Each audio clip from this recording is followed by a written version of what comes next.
Hello friends, this is Vinod sir. आज इस video में हम पढ़ेंगे heating effect of electric current, electric energy and electric power. तो सबसे पहले हम देखेंगे कि heating effect of electric current क्या होता है। तो जो heating effect of electric current होता है, तो सिंपली आपने अपने घरों में ऐसे डिवाइसेस देखे होंगे, जैसे कि इलेक्ट्रिक प्रेस हो गया, जिससे कपड़ों में आप प्रेस करते हैं, है ना। इलेक्ट्रिक हीटर देखा हुआ, इलेक्ट्रिक टोस्टर देखे होंगे और इलेक्ट्रिक केटल्स देखे होंगे। तो ऐसे बहुत सारे डिवाइसेज हैं जो क्या करते हैं कि जिनमें इलेक्ट्रिसिटी पास करने पर कुछ टाइम के बाद क्या हो जाते हैं, हीट हो जाते हैं। दैट मीन्स कि गर्म हो जाते हैं, हीट प्रोड्यूस करते हैं। ऐसे जो सारे डिवाइसेज होते हैं वो किससे वर्क करते हैं, heating effect of electric current पे वर्क करते हैं। इन डिवाइसेज में होता क्या है, देखो, जब इन डिवाइसेज में करंट पास किया जाता है तो इनके अंदर जो मटेरियल लगा होता है वो बहुत हाई रेजिस्टेंस का मटेरियल लगा होता है। तो जब इन डिवाइसेज में करंट पास करते हैं तो उससे क्या होता है, वो रेजिस्टेंस जो होता है वो लगातार क्या होता है, इंक्रीज करता है। और रेगुलर रेजिस्टेंस इंक्रीज होने से क्या होता है कि उनमें क्या होता है, हीटिंग इफेक्ट क्या होता है, बढ़ता है। वो क्या हो जाता है, एक टाइम के बाद गर्म हो जाते हैं। तो ऐसे जो डिवाइसेज हैं हमारे सारे किससे वर्क करते हैं, heating effect of electric current पे वर्क करते हैं। तो देखो, heating effect of electric current क्या हुआ, तो heating effect of electric current वो फिनोमिना हुई जिसमें हम किसी कंडक्टर में से या किसी मटेरियल में से इलेक्ट्रिक करंट पास करते हैं और इलेक्ट्रिक करंट पास करने के बाद क्या हो जाएगा, गर्म हो जाएगा। तो ऐसे जो इफेक्ट है या ऐसे जो फिनोमिना है उसको हम क्या बोलते हैं, heating effect of electric current बोलते हैं। समझ आ गया ना। तो heating effect of electric current को कैसे डिफाइन करेंगे, the phenomena in which heat is produced by passing electricity is called heating effect of electric current. क्योंकि इन डिवाइसेज में करंट पास करने पर क्या हो रहा है, हीट प्रोड्यूस कर रहे हैं, इसलिए हम इसको क्या बोलते हैं, heating effect of electric current बोलते हैं। तो यही हम इसकी डेफिनेशन में लिखेंगे। देखो, heating effect of electric current में heating effect of electric current, तो क्या लिखेंगे इसकी डेफिनेशन, देखो, the phenomena in which heat is produced by passing current is called heating effect of electric current. Heating effect of electric current। तो जब devices में से मान लो हमारे पास कोई एक डिवाइस है, मान लो यहाँ पर हमने एक रेजिस्टेंस लगा रखा है और यहाँ पर हमने एक सेल लगा दिया और एक स्विच। तो हुआ क्या, जब हमने इसमें करंट पास करा इस रेजिस्टेंस में, तो जब करंट पास करा तो करंट पास करने के बाद क्या हुआ, लगातार क्या होते गया, हीट होते गया। तो कब हुआ, जब हमने करंट पास करा। तो इसलिए हम इसको क्या बोलते हैं, heating effect of electric current बोलते हैं। तो करंट पास करने पर जब डिवाइसेस हीट प्रोड्यूस करते हैं तो ऐसे फिनोमेना को हम क्या बोलते हैं, heating effect of electric current बोलते हैं। और इसके जो प्रैक्टिकल एग्जाम्पल होंगे, प्रैक्टिकल एप्लीकेशन जो अपने यूज़ करते हैं घरों में, तो इसके जो प्रैक्टिकल एप्लीकेशन हैं क्या क्या हैं भाई, देखो, इलेक्ट्रिक आयरन है ना, और इलेक्ट्रिक हीटर है आपका, इलेक्ट्रिक हीटर हो गया, और गीजर कह सकते हैं, जो इलेक्ट्रिक गीजर है जिसमें आप वाटर गर्म करते हैं, है ना, और टोस्टर बोल सकते हैं, इलेक्ट्रिक टोस्टर है। तो ऐसे डिवाइसेज, देखो, इलेक्ट्रिक आयरन हो गया, electric heater, electric geyser, electric toaster. तो ऐसे जो डिवाइसेज है, और इलेक्ट्रिक केटल भी आ सकता है भाई, इलेक्ट्रिक केटल भी तो इसी के बेस पर वर्क करता है। तो इलेक्ट्रिक केटल हो गया। तो ऐसे डिवाइसेज जो हीटिंग इफेक्ट, जो करंट पास करने पर गर्म हो जाते हैं, तो ऐसे डिवाइसेज को हम क्या बोलते हैं कि ये जो डिवाइस है ये heating effect of electric current के बेस पर वर्क करते हैं। समझ आ गया होगा ना। जो heating effect of electric current होता है वो कुछ फैक्टर पे डिपेंड करता है। जैसे कि देखो, हीटिंग इफेक्ट हुआ, जैसे मान लो हमारा H हीट है, वो अमाउंट ऑफ हीट हो गया, जो प्रोड्यूस होगा वो H हो गया। तो जो heating effect of electric current है वो डिपेंड करता है हमारा स्ट्रेंथ ऑफ करंट पे, कि करंट कितना अमाउंट में पास हो रहा है। देखिए, आप इसका मतलब हुआ कि जितना आप करंट पास करेंगे लगातार, जितना अमाउंट ऑफ करंट को बढ़ाते जाएंगे, तो जो हीटिंग इफेक्ट है वो भी क्या होगा, बढ़ते जाएगा। उतनी ज्यादा अमाउंट में क्या होगी, हीट क्या होगी, बढ़ते जाएगी। अगर आप करंट को इंक्रीज करते हैं तो हीट ही बढ़ेगी, और अगर आप करंट को डिक्रीज करेंगे तो हीट की वैल्यू हो जाएगी, कम हो जाएगी, मतलब कम गर्म होगा, वो कहने का मतलब है। सेकंड जो इफेक्ट है ये जो डिपेंड करता है टाइम टी पर, कि आपने जो करंट पास हो रहा है कितने टाइम के लिए हो रहा है। जैसे मान लो अगर आप लॉन्ग टाइम के लिए अगर उस पर लगाए रखेंगे, जैसे कि आपने देखो, मान लो प्रेस करा कपड़ों में और लगातार उसको लगाए रखा, तो क्या होगा, तो जितना आप टाइम बढ़ाएंगे तो हीटिंग इफेक्ट भी क्या होगा, बढ़ेगा, और टाइम अगर कम करेंगे तो हीटिंग इफेक्ट भी क्या हो जाएगा, कम हो जाएगा। थर्ड जो डिपेंड करेगा, जो हीटिंग इफेक्ट डिपेंड करता है, रेजिस्टेंस आर पे डिपेंड करता है कि आपने किस मटेरियल का बना रखा है और उसका रेजिस्टेंस कितना ज्यादा है।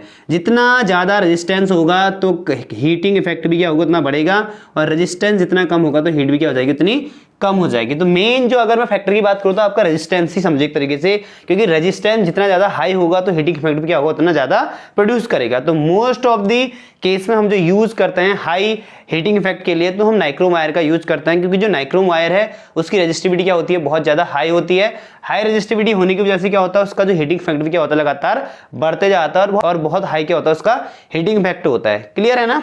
तो ये हमारे फैक्टर हो गए जिन पे जो heating effect of electric current है वो डिपेंड करेगा अमाउंट ऑफ करंट पे, कितने टाइम के लिए लगा रखा हमने, और रेजिस्टेंस क्या है। तो इसी के बेस से यहाँ पर हमारा एक लॉ भी आता है, जूल्स लॉ ऑफ हीटिंग बोलते हैं इसे, जूल्स लॉ ऑफ हीटिंग बोलते हैं। तो जूल ने क्या कहा था अपने इस हीटिंग लॉ में, उनने क्या कहा कि जो हीट प्रोड्यूस होती है इलेक्ट्रिक डिवाइसेज में, या जो भी डिवाइस हम लगा रहे हैं उन डिवाइसेज में जो हीट प्रोड्यूस होती है वो कुछ फैक्टर पे डिपेंड करती है। और फैक्टर बताया जूल ने कि एच डायरेक्टली प्रोपोर्शनल होता है किसके, आई स्क्वायर के, और एच डायरेक्टली प्रोपोर्शनल होता है किसके, आर के, और थर्ड जो फैक्टर बताया तो हीट डायरेक्टली प्रोपोर्शनल होती है किसके, अमाउंट ऑफ टाइम टी के। तो जब इन फैक्टर्स को कंबाइन करेंगे तो यहाँ से हमें क्या मिलता है, एच डायरेक्टली प्रोपोर्शनल टू क्या आता है, आई स्क्वायर आर इंटू टी। यहाँ से प्रोपोर्शनलिटी के साइन को हटाएंगे तो यहाँ से क्या आएगा, एच इक्वल टू के आई स्क्वायर आर इंटू क्या आ जाएगा, टी आ जाएगा। और प्रोपोर्शनलिटी कांस्टेंट की वैल्यू क्या मान लेंगे हम, के इक्वल टू 1, क्योंकि ये हमें गिवन नहीं है इसमें। तो यहाँ से एच की वैल्यू क्या आ जाएगी, एच इक्वल टू क्या आएगा, आई स्क्वायर आर इंटू टी आएगा। तो ये वो अमाउंट ऑफ हीट प्रोड्यूस होगा जो जूल ने बताया कि ठीक है। तो ये क्या हो गया, हमारा हीट का फॉर्मूला हो गया, कितनी अमाउंट ऑफ हीट प्रोड्यूस होगी, H equal to I square R into T, या H equal to I square R into T होगी। अब अमाउंट ऑफ हीट है तो अमाउंट ऑफ जो हीट प्रोड्यूस हो रही है ना, सिंपली वो क्या है, वर्क डन है जो रेजिस्टेंस के अगेंस्ट करी जा रही है। देखो होता क्या है वास्तव में, होता क्या है, जब वायर से करंट पास करेंगे तो करंट पास करने पे क्या होता है, वो जो कंडक्टर है, वो जो मटेरियल है वो रेजिस्टेंस ऑफर करता है। अब रेजिस्टेंस ऑफर करेगा तो उस रेजिस्टेंस के अगेंस्ट क्या करना पड़ता है, कुछ वर्क डन करना पड़ता है करंट को पास होने के लिए। तो करंट को उस रेजिस्टेंस के अगेंस्ट पास होने के लिए कुछ अमाउंट ऑफ वर्क डन करना पड़ता है। अब वो जो अमाउंट ऑफ वर्क डन करेगा वही अमाउंट ऑफ वर्क डन किसके फॉर्म में कन्वर्ट होता है, हीट के फॉर्म में कन्वर्ट होता है। क्या कहा मैंने, देखिए ध्यान से सुनिए, जब कंडक्टर या मटेरियल में से करंट पास होगा तो वो क्या करेगा, रेजिस्टेंस ऑफर करेगा, और वो जो रेजिस्टेंस ऑफर करेगा तो उस रेजिस्टेंस के अगेंस्ट इलेक्ट्रिक करंट को कुछ अमाउंट ऑफ वर्क डन करना पड़ता है। वही अमाउंट ऑफ वर्क डन क्या होगा, हमारा हीट के फॉर्म में कन्वर्ट हो जाता है। क्लियर है। और यहां पर देखो जो हीट है, सिंपली मैंने कहा हीट भी क्या है, अमाउंट ऑफ वर्क डन है, और अमाउंट ऑफ वर्क डन है तो इसका फॉर्मूला क्या हो जाएगा, आई स्क्वायर आर इंटू क्या हो जाएगा, टी। अब वर्क डन है तो वर्क डन की यूनिट क्या होती है, जूल होती है, इसलिए हीट की जो यूनिट होगी वो क्या होती है, जूल ही होती है। दैट मीन्स कि चाहे देखो हीट की यूनिट पूछी जाए आपसे, या एनर्जी की पूछी जाए, या वर्क डन की पूछी जाए, तो यूनिट होती है उसकी क्या होती है, जूल होती है। तो ये हमारा क्या हो गया, heating effect of electric current complete हो गया। नेक्स्ट टॉपिक हम देखते हैं इलेक्ट्रिक एनर्जी। इलेक्ट्रिक एनर्जी, तो एनर्जी की बात जब भी आपसे करी जाएगी ना तो सिंपली मतलब समझिए कि हम वर्क डन की ही बात कर रहे होंगे। तो इलेक्ट्रिक एनर्जी क्या होता है, इलेक्ट्रिक एनर्जी सिंपली क्या होता है, एक अमाउंट ऑफ वर्क डन होता है।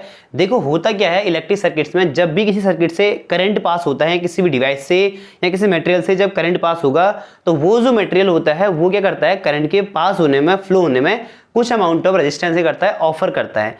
अब क्या होगा, अगर वो रेजिस्टेंस ऑफर कर रहा है तो उस रेजिस्टेंस के अगेंस्ट क्या होता है कि इलेक्ट्रिक करंट को कुछ अमाउंट ऑफ वर्क डन करना पड़ेगा। भाई फ्लो तो होना ही है, करंट तो फ्लो होगा। अब करंट को फ्लो होने के लिए उस रेजिस्टेंस के अगेंस्ट कुछ अमाउंट ऑफ करना पड़ता है, वर्क डन करना पड़ता है, और वही अमाउंट ऑफ वर्क डन जो होता है हमारा एनर्जी की फॉर्म में क्या होता है, स्टोर होता है। या वही अमाउंट ऑफ वर्क डन में कह सकता है कि कुछ extra amount of work done करना पड़ता है, extra amount of work done कहे, या कुछ एक्स्ट्रा अमाउंट ऑफ एनर्जी क्या होती है, रिक्वायर्ड होती है, और वही एक्स्ट्रा अमाउंट ऑफ एनर्जी को हम क्या बोलते हैं, इलेक्ट्रिक एनर्जी बोलते हैं। क्लियर है ना। तो इलेक्ट्रिक एनर्जी को डिफाइन कैसे करेंगे, the amount of work done by electric current in a circuit is called electric energy. वो अमाउंट ऑफ वर्क डन जो इलेक्ट्रिक करंट करता है किसी सर्किट में फ्लो होने के लिए, उसी अमाउंट ऑफ वर्क डन को हम क्या बोलते हैं, इलेक्ट्रिक एनर्जी बोलते हैं। तो यही हम डेफिनेशन में लिखेंगे, the amount of work by electric current, the amount of work done लिख सकते, ठीक है, the amount of work done लिख सकते हैं, the amount of work done by electric current in a circuit. और सर्किट कौन सा भाई, इलेक्ट्रिक सर्किट की बात हो रही है। In a circuit is called electric energy, is called electric energy. अब होता क्या है, देखिए ये तो हो गया हमारा, इसकी डेफिनेशन हो गई इलेक्ट्रिक एनर्जी की, the amount of work done by electric current in a circuit is called electric energy. अब इलेक्ट्रिक एनर्जी की बात करते तो हमने कहा कि भाई ये क्या है, वर्क डन है। इसका मतलब हम इसे क्या निकालेंगे, फॉर्मूला ड्राइव करेंगे वर्क डन के टर्म में।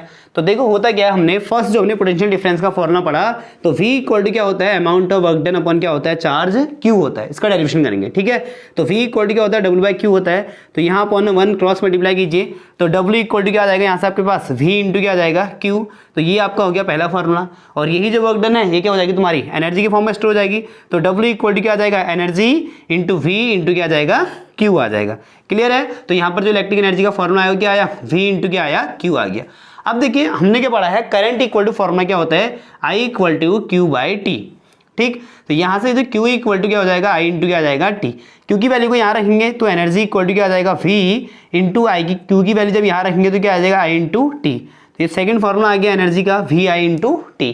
अब अकॉर्डिंग ओम्स लॉ देखिए, अकॉर्डिंग ओम्स लॉ, तो अगर आपने Ohm's law, electric current, electric potential difference वाला जो वीडियो लेक्चर देखा है, तो आपको लिंक नीचे डिस्क्रिप्शन में मिल जाएगी, आप पहले उसको देखिए और देन इस वीडियो को स्टार्ट कीजिए। तो V इक्वल टू क्या आएगा, देखो ओम्स लॉ से क्या होता है, I इंटू R। अब मैं I इंटू R को यहाँ रिप्लेस करूंगा तो एनर्जी इक्वल टू क्या आ जाएगा, IR into I into T। तो यहाँ से I इंटू I क्या हो जाएगा भाई, I स्क्वायर हो जाएगा, R इंटू क्या आ जाएगा, T। तो ये आपका अगला फॉर्मूला आ गया, energy equal to I square R into T। तो यही जो फॉर्मूला था वो हीटिंग इफेक्ट में भी आया था, H equal to I square R into T, जिसको हमने कहा था जूल्स लॉ ऑफ हीटिंग कहा था। तो ये आ गया हमारा फॉर्मूला। तो हमारे पास क्या क्या फॉर्मूला है भाई, इलेक्ट्रिक एनर्जी इक्वल टू, पहला तो फॉर्मूला आया V इंटू क्या आया, Q। और अगला फॉर्मूला क्या आ गया भाई, VI इंटू क्या आ गया, T। और अगला फॉर्मूला क्या आ गया, I square R into T। तो ये आपके क्या हो गए, सारे इलेक्ट्रिक एनर्जी के सारे क्या हो गए, फॉर्मूला हो गए। ठीक है, VQ VIT I square R into T। और इसी को हमने कहा कि ये क्या होता है, अमाउंट ऑफ वर्क डन भी होता है। तो E इक्वल टू W और W इक्वल टू सारे फॉर्मूले। और एनर्जी की यूनिट क्या होती है, जूल। तो यहाँ पर हम क्या लिख देंगे, जूल लिख देंगे। क्लियर है। नेक्स्ट टॉपिक हम करते हैं इलेक्ट्रिक पावर। तो नेक्स्ट टॉपिक है हमारा इलेक्ट्रिक पावर। इलेक्ट्रिक पावर, ठीक है। देखो इलेक्ट्रिक पावर को रिप्रेजेंट किससे करते हैं, P से रिप्रेजेंट करा जाता है। ठीक है, अब इलेक्ट्रिक पावर क्या हुआ, अभी तक हमने क्या पढ़ा, इलेक्ट्रिक एनर्जी पढ़ी और अमाउंट ऑफ वर्क डन बोलते हैं, बोला इलेक्ट्रिक एनर्जी को। अब वही चीज अगर मैं इलेक्ट्रिक पावर में डिफाइन करूंगा तो the amount of work done per unit time को हम क्या बोल देंगे, इलेक्ट्रिक पावर बोल देंगे। या the rate of doing work by electric current is called electric power. या the amount of work done by electric current in per unit time is called electric power. तो इस तरीके से हम क्या कर सकते हैं, पावर को डिफाइन करेंगे। ठीक है, तो इलेक्ट्रिक पावर क्या हुआ, the amount of work done. ठीक है भाई, amount of work done per unit time bye electric current is called electric power. तो ये हो गया हमारा इलेक्ट्रिक पावर। या सेकंड डेफिनेशन लिखा है तो रेट ऑफ डूइंग वर्क, ये बोल सकते हैं the rate of doing work by electric current is called electric power. देखो the rate of doing work by electric current is called electric power. या the amount of work done per unit time is called electric power. Power को हम क्या बोल सकते हैं, consumption of energy बोल सकते हैं या डिसिपेशन ऑफ एनर्जी बोल सकते हैं। अभी हमने इलेक्ट्रिक एनर्जी में क्या पढ़ा कि जितना हम क्या करेंगे, वर्क डन करेंगे जितना ज्यादा, तो क्या होगा, एनर्जी का कंजम्पशन क्या होगा हमारा, तो ज्यादा बढ़ जाएगा। दैट मीन्स कि मैं कह सकता हूं कि जितना ज्यादा वर्क डन होगा तो जो एनर्जी है हमारी क्या होगी, उतनी ज्यादा क्या होगी, कंज्यूम्ड होगी। दैट मीन्स कि पावर भी क्या होगा हमारा, उतना बढ़ते जाएगा। अब हम करेंगे पावर के फॉर्मूलास को डिराइव करेंगे। ठीक है, देखिए अब हमारे पास हमने क्या पढ़ा, पावर P इक्वल टू क्या होता है, वर्क डन अपॉन क्या होता है, टाइम T होता है। ये पहला फॉर्मूला हुआ, बेसिक फॉर्मूला। क्लियर है। अब इससे पहले मैंने इलेक्ट्रिक एनर्जी के बहुत सारे फॉर्मूले निकाले। तो P इक्वल टू, देखो वर्क डन है तो वर्क डन इक्वल टू मैंने बताया था, देखो V इक्वल टू क्या होता है, W अपॉन क्या आया, Q। यहाँ से क्रॉस मल्टीप्लाई करके W की वैल्यू निकालेंगे तो क्या आ जाएगा, V इंटू Q आ जाएगा। अब मैं W की वैल्यू को यहाँ रखूंगा, देखो V इंटू Q अपॉन आ जाएगा T, और Q अपॉन T को हम क्या बोलते हैं, करंट बोलते हैं। तो पहला फॉर्मूला आ गया पावर का, V इंटू क्या आ गया, I। अब वही सेम ओम्स लॉ के अकॉर्डिंग V इक्वल टू क्या होता है भाई, I इंटू क्या होता है, R। तो यहाँ से V की वैल्यू को यहाँ रख देंगे तो P इक्वल टू क्या आ जाएगा तुम्हारा, I R इंटू क्या आ जाएगा, I। तो P इक्वल टू क्या आ जाएगा, I square R। Second formula हो गया। अब देखो वही अगर मैं यहाँ से I की वैल्यू निकालू ओम्स लॉ से, तो I इक्वल टू क्या होता है, V अपॉन R। अब मैं I equal to V upon R को यहाँ रिप्लेस करूंगा तो क्या हो जाएगा, देखो P equal to V into I की वैल्यू क्या बोली मैंने, V square upon V upon क्या होता है, आर होता है। तो यहाँ पर अगर इसको रिप्लेस करेंगे तो P इक्वल टू क्या आ जाएगा, वी स्क्वायर अपॉन क्या आ जाएगा, आर। तो ये हमारे क्या होगा, सारे पावर के फॉर्मूले। दैट मीन्स कि एट द एंड में सारे फॉर्मूले अगर पावर के एक साथ लिखूं तो क्या क्या आया, देखो P इक्वल टू हमारे पास आया पहला W अपॉन टी, फिर अगला फॉर्मूला क्या है हमारे पास, V इंटू आया I, नेक्स्ट आया I स्क्वायर इंटू आर, और लास्ट फॉर्मूला आया वी स्क्वायर अपॉन आर। तो ये हमारे क्या हो गए, सारे फॉर्मूले हो गए किसके, पावर के फॉर्मूले हो गए। अब पावर की यूनिट की बात करेंगे, देखो पावर की जो यूनिट की बात करेंगे, पावर की यूनिट क्या होगी, देखो यहाँ पर वर्क डन अपॉन क्या है, टाइम, दैट मीन्स कि जूल अपॉन टाइम की यूनिट क्या होती है, सेकंड, और जूल पर सेकंड को हम क्या बोलते हैं, वॉट बोलते हैं, क्या बोलते हैं, वॉट बोलते हैं, रिप्रेजेंट करते हैं इसको कैपिटल W से। तो वॉट आपने सुना होगा ऐसे 10 वॉट, 20 वॉट, 50 वॉट बोलते हैं ना, कि 15 वॉट का बल्ब, 10 वॉट का बल्ब, 100 वॉट का बल्ब। तो क्लियर है, तो ये सब क्या हो गया, हमारा पावर हो गया। तो नोट कीजिए इसको। तो हम लास्ट टॉपिक पढ़ेंगे इस वीडियो लेक्चर का, और इस चैप्टर का भी लास्ट टॉपिक है हमारा, जो कि हमारा commercial unit of electric energy. ठीक है, तो ये हमारे क्या हो जाएगा, लास्ट टॉपिक हो जाएगा इस चैप्टर की थ्योरी का, commercial unit of electric energy. वैसे तो जो इलेक्ट्रिक एनर्जी की यूनिट होती है हमारी, वो क्या होती है, जूल होती है। अभी बताया मैंने कि कॉमर्स जो यूनिट होती है, नॉर्मली जो यूनिट हुई हमारी एनर्जी क्या हुई, जूल हुई। अब कॉमर्शियल यूनिट का मतलब हुआ कि जो हम अपने घरों में यूज करते हैं, ठीक है, कॉमर्शियली जो इलेक्ट्रिक एनर्जी हम यूज करते हैं तो उसका यूनिट क्या होता है, तो कॉमर्शियल यूनिट जो इलेक्ट्रिक एनर्जी का होता है, तुमने सुना होगा घर में हम बोलते हैं कि इतनी यूनिट की हमने क्या कर दिया, एनर्जी का कंज्यूम कर दिया है, इतना यूनिट लाइट हमने क्या कर दी, खर्च कर दी। अब जो बिल लेने आता है तो तुमने देखा होगा बोलता है कि यूनिट काउंट करता है ना, यूनिट बोलता है कि इतनी यूनिट की लाइट आपने कंज्यूम करी है या इतनी लाइट आपने खर्च करी है। तो जो आपने लाइट खर्च करी या स्पेंड करी या कंज्यूम करी, वो जो लाइट आप मेजर करेंगे अपने घरों में, तो उसी को हम क्या बोलते हैं, commercial unit of electric energy बोलते हैं, जो कि होती है हमारी क्या, किलोवाट, किलोवाट आर होती है, क्या होती है, किलोवाट आर। और शॉर्ट में इसको लिखते हैं KWH, ठीक है। और 1 किलोवाट आर, 1 किलोवाट आर को हम क्या बोलते हैं, 1 यूनिट भी बोलते हैं, ठीक है। तो अगर यूनिट की बात करेंगे, 1 यूनिट एनर्जी कंज्यूम करी, मतलब कि आपने 1 किलोवाट आर एनर्जी क्या करी, कंज्यूम करी, ठीक है। अब हम देखेंगे कि 1 किलोवाट आर में कितने अमाउंट ऑफ जूल होते हैं, ठीक। देखो 1 किलोवाट आर को हम कन्वर्ट करेंगे किसमें, जूल में कन्वर्ट करेंगे, इसमें कितने जूल होते हैं। देखो कैसे करेंगे, 1 किलो मीन्स कितना होता है भाई, 1000 इंटू वॉट, वॉट क्या होती है, पावर की यूनिट होती है। हम किलो वाट आर को जूल में कन्वर्ट कर रहे हैं, तो पावर को क्या लिख सकते हैं, जूल अपॉन सेकंड। और यहाँ पर क्या है, 1 आर, तो 1 आर में कितने सेकंड होता है भाई, देखो 1 आर इक्वल टू क्या होता है, 60 मिनट, और 1 मिनट में होता है 60 सेकंड। तो दैट मीन्स कि 1 आर इक्वल टू कितना हो जाएगा, 60 मिनट इंटू 60, दैट मीन्स कि 3600 सेकंड होंगे। तो यहाँ पर मैं क्या करूंगा, जो आर है उसको कन्वर्ट करेंगे सेकंड में, तो 3600 सेकंड आ जाएगा। सेकंड से सेकंड क्या हो जाएगा, कैंसिल। तो यहाँ से क्या आएगा, 1 किलोवाट आर में देखो 1 2 3 4 5, तो 3 6 1 2 3 4 5, तो इतना अमाउंट ऑफ क्या होता है, जूल होता है किसमें, 1 किलोवाट आर में इतना अमाउंट ऑफ जूल क्या होती है, एनर्जी होती है। दैट मीन्स इसको ऐसा भी लिखा जा सकता है, 1 किलोवाट आर इक्वल टू 1 2 3 4 5 6, तो मैं इसको ऐसा भी सकता हूँ 3.6 इंटू 10 की पावर क्या आ जाएगा, 6 जूल आ जाएगा। तो दैट मीन्स कि 1 किलोवाट आवर या 1 यूनिट में इतना अमाउंट ऑफ जूल होता है, कितना, 3.6 इन 10 की पावर 6 जूल होता है। तो ये हो गई आपकी क्या, कॉमर्शियल यूनिट ऑफ क्या हो गई, इलेक्ट्रिक एनर्जी। तो होप आपको सारे टॉपिक से समझ में आ गए होंगे। तो अगर वीडियो पसंद आई तो वीडियो को लाइक शेयर और सब्सक्राइब कर देना। मिलते हैं नेक्स्ट वीडियो में।